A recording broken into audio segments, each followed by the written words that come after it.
In this video, we're going to install StaffMap on Windows 10 operating system. StaffMap does have some system requirements, such as .NET Framework, Microsoft Internet Information Services, and some additional Windows components. On Windows 10, the .NET Framework is already installed, so we're just going to look at IIS and those additional features. To start, we'll go to the Windows menu and open up the control panel. From there, you can click Programs, and then turn Windows features on or off.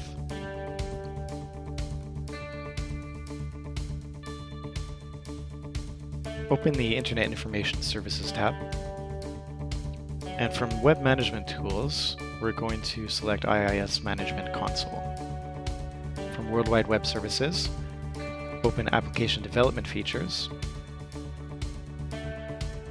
and select .NET Extensibility 3.5 and 4.7, Application Initialization, ASP, ASP.NET 3.5 and 4.7, as well as the IS API extensions and filters.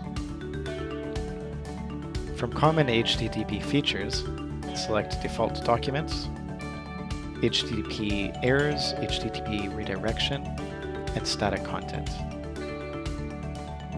Finally, from Security, select Request Filtering. Once you have everything selected, select OK, and the features will be installed. After installation, you may need to restart your computer. Once the system requirements are fulfilled, you can run the installer.